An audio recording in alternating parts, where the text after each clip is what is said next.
Good morning to everyone. This is Assistant Secretary Robert O. Ferrer Jr.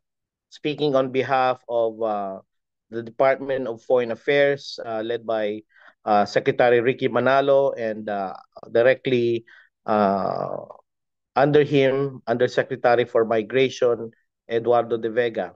So we'd like to greet everyone who are participating in the National Forum on Migration and International Migrants Day celebration, which is today, led by the DMW, CFO, and other partners of DFA. Sorry, I cannot mention everyone in the Interagency Committee on the Month of Overseas Filipinos with the theme Empowering Overseas Filipinos, OFWs towards Sustainable Reintegration. I would like to quote, by way of welcome remarks, the words of our late former President Ferdinand Marcos Sr. in An Ideology for Filipinos. So I would like to narrate or relate what he said to our ongoing experience as a nation of migrants. Um, Domestically, according to him, and I quote from former President Marcos, Filipino comprehension of the issues remained superficial even then, and foreigners who used to be our colonial masters made sure that the situation remained that way. As a result, no genuine Filipino identity could emerge.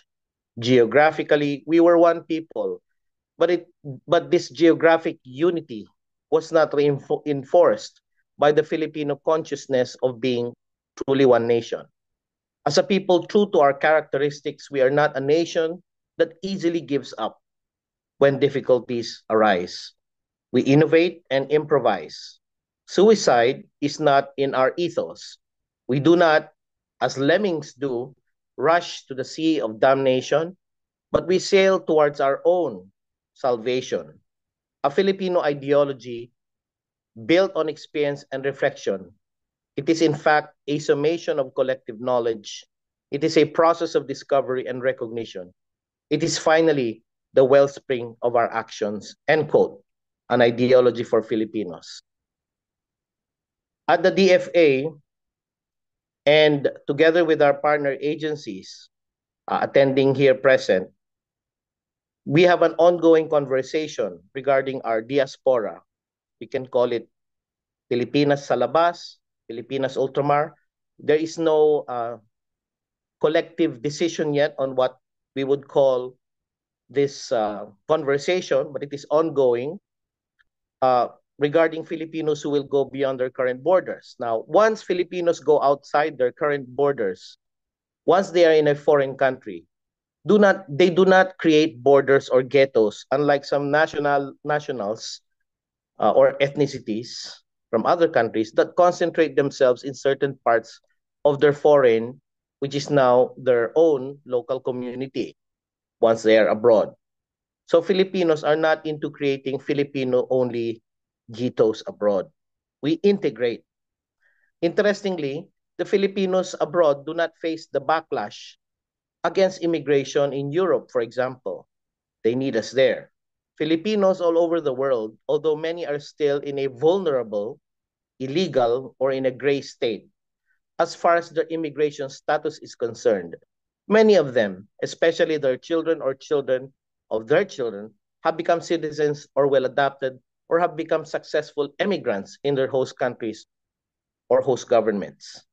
They are no longer foreign, but part of their culture, while they themselves retain their pagka-Pilipino. Another area that needs to be discussed is how to maintain our being Filipino and this Filipino-ness and to define it. So by any measure, Filipino-ness means you, your parents, your grandparents, your children, your grandchildren, up to the fourth generation, who identify themselves as Filipinos, form a collective entity abroad. And I'm glad that the emphasis is reintegration because we, the DFA, are your reflective partners through our foreign service posts all over the world. So once again, binabati ko po si Secretary Hans Kakdak, CFO Director General Dante Ang, and all our partners in all the various agencies. I only was able to name a few. So may you have a fruitful and productive set of sessions, and that may your conclusions reflect the will of the overseas Filipinos. Maraming salamat po. God bless.